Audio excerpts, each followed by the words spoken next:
ونعوذ بالله من شرور أنفسنا ومن سيئات أعمالنا من يهده الله فلا مضل له ومن يضلل فلا هادي له أشهد أن لا إله إلا الله وحده لا شريك له وأشهد أن محمدا عبده ورسوله أما بعد. அன்புள்ள சகோதரர்களே, சென்ற வாரம் சூரத்துல் ஆதியாதுடைய முதல் பகுதியை பார்த்தோம். அந்த பகுதியில் அல்லாஹ் ஜல்ல ஷானஹு தஆலா மிருகங்கள், குறிப்பாக குதிரையின் மீது சத்தியம் செய்து மனிதன் நன்றி கெட்டவனாக இருக்கிறான் என்கின்ற விஷயத்தை பார்த்தோம்.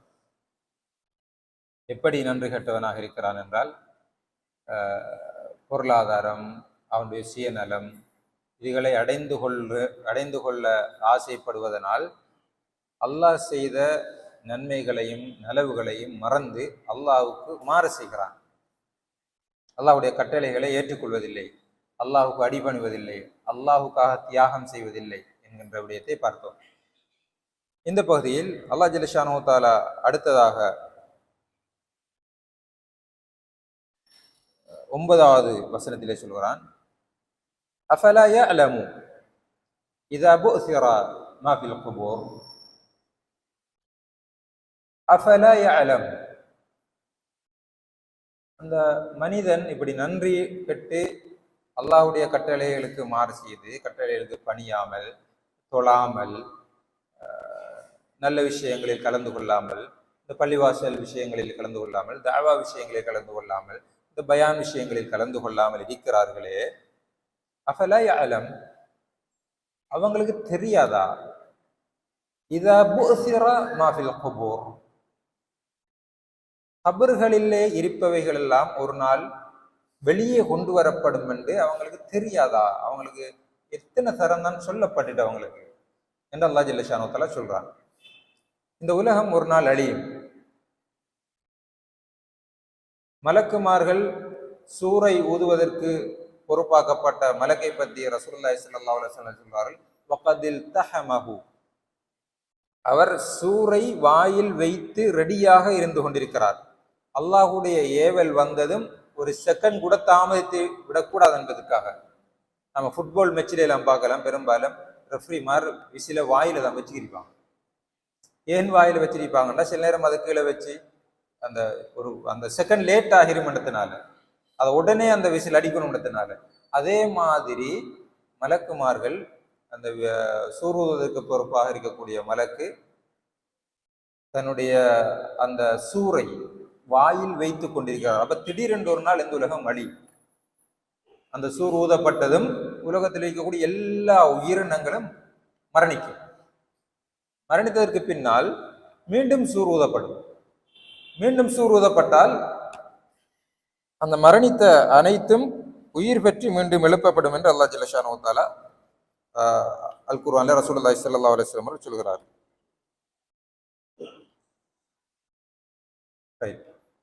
அப்ப சூரூதப்பட்டு உலகம் அழியும்.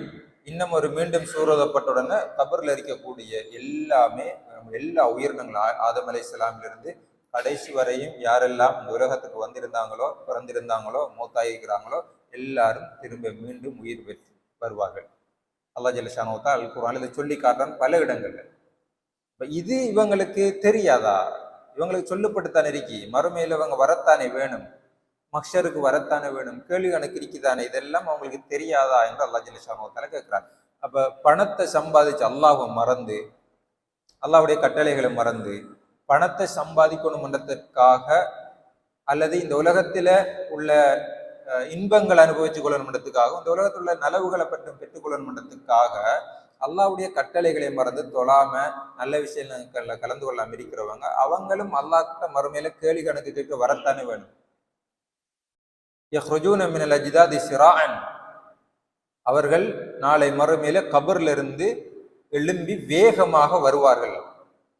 கஅன்னஹும் இலா நுஸ்பி யூஃபிதூன், ஏதாவது ஒரு அல்லாஹ் ஜல்ல ஷானஹு தஆலா சொல்லி காட்டுகிறான், ஒரு திருவிழா அந்த மாதிரியான இடங்கள்ல ஏதாவது ஒரு கொடி நாட்டப்பட்டிருக்கும். அந்த கொடியை நோக்கி எப்படி அவங்க வேகமா வாராங்களோ, சாரியா போறாங்களோ, அதே போல கபர்கள்ல எழும்பி எல்லாரும் போவாங்க. சிலர் கேட்பாங்க, சூரத் யாசின்ல அல்லாஹ் ஜல்ல ஷானஹு வ தஆலா சொல்லி காட்டுகிறார், எங்கள இந்த கபர்ல நாங்க தூங்கி கொண்டிருந்தோம், எங்களை எழுப்பினது யாரு என்று கேட்பாங்க. அவங்களுக்கு விட சொல்லப்படும், உங்களை எழுப்பினது அல்லாஹ் தான். அதே போல நிறைய இடங்கள்ல சொல்றான் அல்லாஹ் ஜல்ல ஷானஹு வ தஆலா அந்த கபர்ல இருந்து எழுப்பி வர விஷயம். எனவே கணியத்துக்குரிய சகோதரர்களே, அல்லாஹ் கேட்கிறான், கபர்ல இருந்து இவங்க எழுப்பி வரமாட்டாங்க, அப்படியோ மௌத்தானத்தோட முடிஞ்சு என்றவங்க நினைக்கிறாங்களா? வஹுஸ்ஸில மா ஃபிஸ் சுதூர், அவங்க கபர்ல இருந்து வெளியே கொண்டு வந்து அவங்களோட நெஞ்சில் இருக்கக்கூடிய, உள்ளத்தில் இருக்கக்கூடிய எல்லா செய்தியும் வெளியே கொண்டு வரப்படும் என்று அவங்களுக்கு தெரியாதா? குபுல சராயிர், அந்த நாளில சராயிர்கள் எல்லாம், சராயிர் என்ற ரகசியங்கள், இந்த ரகசியங்கள் எல்லாம் வெளியே கொண்டு வரப்படும். அப்ப நாம எப்படி ரகசியமா நம்மளோட பொருளாதாரத்தை பெற்றுக்கொள்றதுக்காக என்னென்ன பாவம் செய்யறோமோ, அல்லது அல்லாஹ்வுடைய கட்டளைக்கு மாறு செய்து என்னென்ன ரகசியமாக செய்யக்கூடிய தவறுகளை எல்லாம் அல்லாஹ் ஜல்ல ஷானஹு வ தஆலா நாளை மறுமையில வெளியே கொண்டு வருவான். யௌம துபுல ஸராயிர், அந்த நாளில் மறுமையில் இந்த ரகசியங்கள் எல்லாம் வெளியே கொண்டு வரும். இந்த உலகத்துலதான் மறைக்கலாம், எல்லாத்தையும் மறைச்சிட்டு பாவம் செய்யலாம், தவறு செய்யலாம், ஆனா அது மறுமையில கொண்டு வரப்படும். இதெல்லாம் அவங்களுக்கு தெரியாது. இந்த ரெண்டு விஷயம் இப்னு கைம் ரஹிமஹுல்லாஹ் சொல்றாங்க, அல்லாஹ் சொல்றான், நாளை மறுமையில முதலாவது கபர்ல இருந்து உயிர்கள் வெளியே கொண்டு வரப்படும், உடம்புகள் வெளியே கொண்டு வரப்படும். ஒரு மனுஷனும் கபர்ல இருந்து வெளியே கொண்டு வரப்படுவான். வெளியே கொண்டு வரப்பட்டா இப்ப மனுஷனிலிருந்து அவன் செயல்பாடெல்லாம் வெளியே கொண்டு வரப்படும். ரெண்டு வெளியே கொண்டு வரப்படுற நிகழ்ச்சி அங்க நடக்குது. ஒன்று கபர்ல இருந்து மனுஷனை வெளியே கொண்டு வர்றது, அதுக்கு பிறகு மனிதனுடைய உள்ளத்திலிருந்து எல்லாமே வெளியே கொண்டு வர்றது. அப்ப ஒன்றுமே அல்லாஹ்விடத்துல அங்க மறையாது. நாம அல்லாஹ்வுக்கு மறைஞ்சி பாவம் செய்யலாம், தவறு செய்யலாம், ஆனா நாளை மறுமையில அது வெளியே வரும். எனவே மறுமை என்ற ஒன்று இருக்கிறது, அங்க விசாரணை இருக்கிறது. நம்மளோட பொருளாதாரத்தை பத்தி அல்லாஹ் கேட்பான், நம்மட ஆயுளை பத்தி கேட்பான், நம்மட இளமையை பத்தி கேட்பான். இளமையில என்ன செஞ்சாய், அல்லாஹ்வுக்காக எதை தியாகம் செஞ்சாய், உன்னுடைய பொருளாதாரத்தை எப்படி எடுத்தாய், எப்படி தியாகம் செஞ்சாய், இதையெல்லாம் அல்லாஹ் ஜல்ல ஷானஹு வ தஆலா நாளை கேட்பான் என்ற ஒரு நினைவே இல்லாமல அவங்க எல்லாம் இருக்கிறாங்க. எப்படி அல்லாஹ்வோட முகத்துல முழிக்கிற, நம்ம எவ்வளவு ஒரு நன்மை செய்யறோம், யாருக்காவது ஒரு ஆளுக்கு நன்மை செஞ்சுட்டு அவன் நம்மளுக்கு மாறு செஞ்சா, நன்றி இல்லாம நடந்தா, பிறகு நம்ம முகத்துல முழிக்கல, கஷ்டம். அப்ப அல்லாஹ் செஞ்ச நலவுகளை எல்லாம் நாம கணக்கெடுக்காம அல்லாஹ்வுக்கு மாறு செஞ்சுட்டு எப்படி நாளைக்கு அல்லாஹ்வோட மறுமையில அல்லாஹ்வோட முகத்துல முழிக்க? இது அவங்க அறியலையா? கபர் ஒன்று இருக்குன்னு தெரியாதா? மௌத்தான உடனே அதோட அழிஞ்சி மண்ணா பேத்துருவாங்கன்னு நினைக்கிறாங்களா அவங்க? இல்ல அவங்க திரும்ப கொண்டு வரப்படுவாங்க என்று அல்லாஹ் ஜல்ல ஷானஹு வ தஆலா சொல்றாங்க. பாவிகள் எப்படி என்றா, மறுமையில அந்த கபர்ல இருந்து வெளியேற வரக்குள்ள தர்ஹகுஹும் தில்லா, அவங்கள ஒரு வகையான இழிவும் டென்ஷனும் சூழ்ந்து கொள்ளும். அப்படி பயன்தான் வருவாங்க. அவங்களுக்கு விளங்கு நம்மளோட நிலைமை மோசம் என்று. இறுதியாக அல்லாஹ் ஜல்ல ஷானஹு வ தஆலா சொல்றான், இன்ன ரப்பஹும் பிஹிம் யௌமஇதின் லஹபீர், நிச்சயமாக அவர்களுடைய ரப் அவர்களை நன்றாக அறியக்கூடியவனா இருக்கிறார். இந்த ஹபீர் என்பது அல்லாஹ்வுடைய பெயர்களில் ஒன்று. அர் ரஹ்மான், அர் ரஹீம் என்ற மாதிரி ஹபீர். ஹபீர் என்று சொன்னா எல்லாவற்றையும் அறிந்தவென்று அர்த்தம். உதாரணமா ஹிப்ரா, ஹிப்ரா என்றா அனுபவம் என்று அர்த்தம். ஒரு விஷயத்துல ஒரு சாதாரணமாக ஒரு அறிவு இருக்கி, உதாரணமா இது மைக் என்ற அறிவு இருந்தா அது அறிவு. ஹிப்ராண்டா இதுல பேசி, இதை அனுபவிச்சு, இதுல உள்ளுக்குள்ள ரகசியங்களை எல்லாம் அறிஞ்சு, உள்ளுக்குள்ள பிரச்சனை எல்லாம் அறிஞ்சு, அப்படியே நாங்களுக்கு தான் அரபுல சொல்லுவாங்க, பேர் இதுல ஹபீர் ஆள், ஸ்பெஷலிஸ்ட். சும்மா ஒரு விஷயத்தை தெரிஞ்சா அது அலீம்னு சொல்லுவாங்க. இது வரைக்கும் இந்த விஷயம் தெரியும். ஆனா ஹபீர் என்று அரபில் ஒரு ஆளுக்கு சொல்லதா இருந்தா அவர் அந்த விஷயத்துல பக்கா எல்லாம் தெரியும். இது உடஞ்சா அப்படி எனக்கு ஒன்று தெரியும், இது என்னத்தால செய்யப்பட்டீங்கன்னு தெரியும், எவ்வளவு காலம் வேலை செய்யும் என்று தெரியும், இதுல முழு விஷயம் அவருக்கு தெரியும். இதுதான் ஹபீர். அல்லாஹ் அதைத்தான் நீங்க சொல்றான். எனவே நீங்க நினைக்காதீங்க மௌத்தானத்தோட எல்லாம் முடிஞ்சு அல்லாஹ் கொண்டும் தெரியா, அல்லாஹ் ஒன்றையும் பார்க்கல அப்படி நினைக்காதீங்க. அல்லாஹ் எல்லாவற்றையும் அறிஞ்சிருக்கு. அல்லாஹ் ஜல்ல ஷானஹு வ தஆலா கிட்டத்தட்ட 45 இடங்கள்ல இந்த ஹபீர் என்ற வார்த்தையை அல்லாஹ் குர்ஆன்ல பயன்படுத்துறாங்க. உதாரணம், ரசூலுல்லாஹி ஸல்லல்லாஹு அலைஹி வஸல்லம் அவங்களும் அந்த அல்லாஹ் ஜல்லஷானஹு தஆலா நடந்து போனவற்றையும் அறிவான், வரப்போறவற்றையும் அறியக்கூடியவன். ஒரு விஷயம் நடக்காது ஆனா நடந்தா எப்படி இருக்கும் என்றும் அல்லாஹ்க்கு தெரியும். அல்லாஹ் அறியக்கூடியவன்.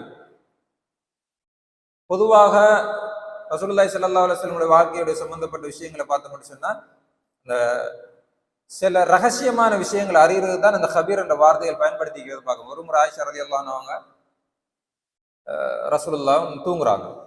தூங்கினா ரசூலுல்லாஹ் ஸ்லீப்பரை கலத்தி பக்கத்திலே வச்சுட்டு அவங்களோட சாரன்ல ஒரு பக்கத்தை, அந்த சாலுவையில் ஒரு பக்கத்தை, ஆடையில் ஒரு பக்கத்தை அப்படி விரித்து வச்சுட்டு அதில் தூங்குறாங்க. ஆயிஷா ரலியல்லாஹு அன்ஹா தூங்குறாங்க.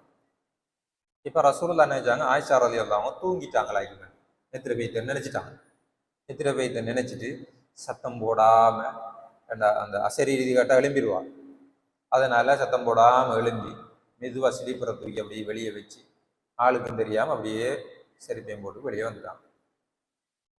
ரசூலுல்லாஹ் நினைச்சாங்க இவ தூங்கிட்டாங்க. இப்ப ரசூலுல்லாஹ் இந்த எக்ஷனை கண்ட உடனே ரசூலுல்லாஹ் இந்த மெதுவா ஒரு ஜாதியா வள்ளிக்கு எழும்பி போற மாதிரி விளங்குது போகும். ஆயிஷா ரலியல்லாஹு முழிச்சுதான் இருக்காங்க. ஆனா படுத்த மாதிரியே நடிச்சுட்டாங்க. ரசூலுல்லாஹ் தானே போறாங்க வெளியே, விளங்காம போகணும்னு ட்ரை பண்ணிட்டு போறாங்க. போகணும்னு அப்படியே விட்டுட்டாங்க. அவ ரசூலுல்லாஹ் வெளியே போயிட்டாங்க. இப்ப இவக்கு யோசனைண்டா, இவங்க தூங்கிட்டு இருந்தவங்க ஏன் இப்படி எழும்பிட்டு போறாங்க? இது நம்மட அவங்களோட தூங்க வேண்டிய அந்த இரவு தானே, ஏன் எழும்பிட்டு போறாங்கன்னு ஒரு டவுட். இப்ப ஆயிஷா ரலியல்லாஹு அன்ஹா இதை பார்க்கணும். ரசூலுல்லாஹ் எங்க போறாங்க, இல்ல சில நேரம் இன்னொரு மனைவி விட்ட போறாங்களோ, அப்படி போகல. அப்படி போனவங்க கொஞ்சம் ரோஷக்காரி ஆயிஷா ரலியல்லாஹு அன்ஹா. அவங்களோட நைட்டில் இன்னொரு பொம்பளைகிட்ட இன்னொரு மனைவிட்ட அவங்க போக அனுமதிக்க மாட்டாங்க. இவங்களுக்கு என்ன டவுட்ண்டா, ஒரு வேளை அப்படிதான் போறாருன்னு சொல்லி ரசூலுல்லாஹ் மெதுவா போக பின்னால் அப்படி எழும்பிட்டு எங்க ரசூலுல்லாஹ் போறாங்கன்னு பார்ப்போம் என்று இப்படி போய்கிறியான். போனா ரசூலுல்லாஹ் அப்படியே போய் மக்பரத்துல் பக்கீக்கு போறாங்க. பக்கி மையவாடிக்கு போறாங்க. மையவாடிக்கு போனா அப்பதான் ஆயிஷா ரலியல்லாஹு அன்ஹா ஓகேயா மையவாடிக்கு தான் வந்திருக்காங்க. அப்ப ரசூலுல்லாஹ் அங்க போய் கொஞ்ச நேரத்துக்கு நின்றுட்டு கொஞ்சம் துஆவெல்லாம் கேட்டுட்டு இப்ப ஒரு கொஞ்ச நேரத்துக்கு தான் திரும்ப வராங்க. இப்ப ஆயிஷா ரலியல்லாஹு அவங்களும் திரும்ப வீட்டுக்கு வராங்க. இப்ப ஆயிஷா ரலியல்லாஹு அவங்களுக்கு என்ன பிரச்சனைன்னு சொன்னா, நாம இப்படி ஃபாலோ பண்ணி வந்தது ரசூலுல்லாஹ் கண்டா சரியில்லையே, என்னத்தை நினைப்பாங்க என்ன நம்மளை பத்தி அப்படின்னு சொல்லிட்டு இவ ரசூலுல்லாஹ்க்கு முன்னுக்கு நாம வீட்டை போயிடணும்னு ஓடியாராங்க. அப்ப ரசூலுல்லாஹ் கொஞ்சம் வேகமா நடக்கிற இடத்துல கொஞ்சம் வேகமா நடந்து எப்படியோ ஒரு மாதிரியா ரசூலுல்லாஹ்க்கு முதல் ஆள் வந்தாச்சு. ஆள் வந்து ரசூலுல்லாஹ் இப்ப தூங்குற அவட இடத்துல ஆயிஷா ரலியல்லாஹு அந்த இடத்துல தூங்கிட்டாங்க. நித்திர போகல வந்து படுக்காங்க. இப்ப ஆயிஷா ரசூலுல்லாஹ் வாராங்க வீட்டை வந்த அந்த கொஞ்சம் வேகமா தானே வந்த ரசூலுல்லாஹ்க்கு மூயல் போய் நாம் இருந்துடணும் படுத்துடணும். வந்த வேகத்துல ஆளு கொஞ்சம் இழப்பு. அப்ப ரசூலுல்லாஹ் கேட்கறாங்க, என்ன கொஞ்சம் இழைக்க மாதிரி ஒன்றும் இல்லை சொன்னாங்க. ஒன்றும் இல்லை. அப்ப ரசூலுல்லாஹ்க்கு விளங்கிட்டு ஏதோ இழைக்கிற மாதிரி அப்ப என்னமோ நடந்திருக்கு. அப்ப கேட்கறாங்க, லதுக்பிரின்னி அவ் யுக்பிரன்னி அல் அலீம் அல் ஹபீர், நீங்க சொல்ல போறீங்களா அந்த அல்லது எல்லாவற்றையும் எல்லா ரகசியங்களையும் உள்ளத்தில் உள்ளவற்றையும் உள்ளத்தில் மறைத்து வைக்கப்பட்டிருப்பவற்றையும் கண்கள் எதை பார்க்கின்றன என்பவற்றையும் கண்கள் சிமிட்டுபவைகளையும் அறியக்கூடிய ரப்பு எனக்கு சொல்லட்டுமா என்று கேட்கிறாங்க. அதுக்கு போறவங்க ஆயிஷா ரலியல்லாஹு அன்ஹா ஒன்றும் சொல்லல, விஷயத்தை சொல்றாங்க, இதான் நடந்துச்சுன்னு சொல்லி. இப்படிதான் வந்தேன் இப்படிதான் வந்து. அப்ப ரசூலுல்லாஹி ஸல்லல்லாஹு அலைஹி வஸல்லம் அவங்களோட நெஞ்சில ஒரு தட்டு தட்டுறாங்க. ஆயிஷா ரலியல்லாஹு அன்ஹா சொல்றாங்க, அந்த தட்டு எனக்கு கொஞ்சம் நோயிச்சு அந்த டைம்ல.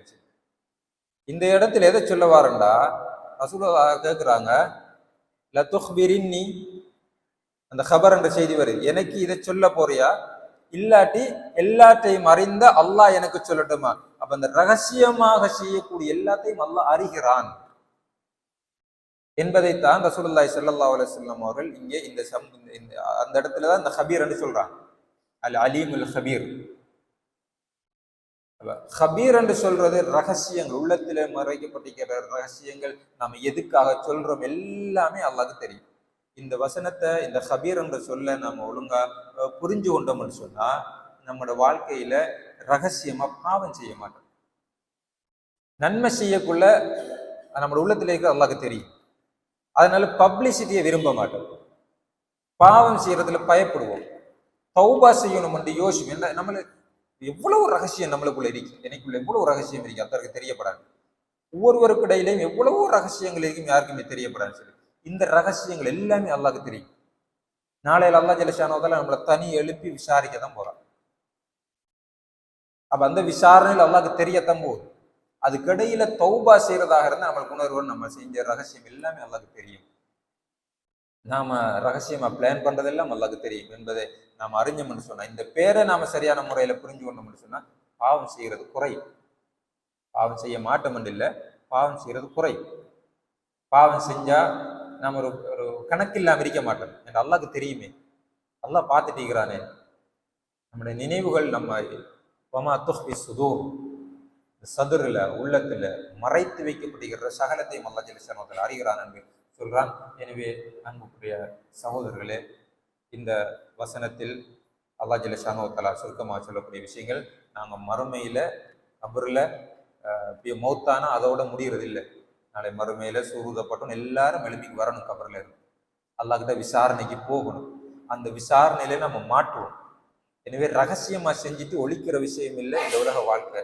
அதனால செஞ்ச விஷயங்களுக்கு தௌபா செய்யறதுக்கு இந்த ஹபீர் என்ற சொல்ல நாம, இந்த அல்லாஹ்வுடைய பெயரை நாம சரியான முறையில் புரிந்து கொண்டு, எல்லாம் அறிந்த அல்லாஹ்விடத்துல எதையும் மறைக்காமல், எதையும் மறைஞ்சிருக்கேன்னு சொல்லி நாம் நினைச்ச மாதிரி நம்மளோட வாழ்க்கையை கொண்டு போகாம நம்மளோட வாழ்க்கையை தௌபா செய்வதற்கும், அல்லாஹ்வுடைய பெயர்களையும் பண்புகளையும் அறிந்து அதற்கேற்ற அடிப்படையில் செயல்படுவதற்கும் இல்லாமல் அல்லாஹ் ஜல்லஷானஹு தஆலா எம் அனைவருக்கும் தௌஃபீக் செய்வானாக. வ ஆகிரு தஅவானா அல்ஹம்துலில்லாஹி ரப்பில் ஆலமீன். அஸ்ஸலாமு அலைக்கும் வரஹ்மத்துல்லாஹி வபரகாத்துஹு.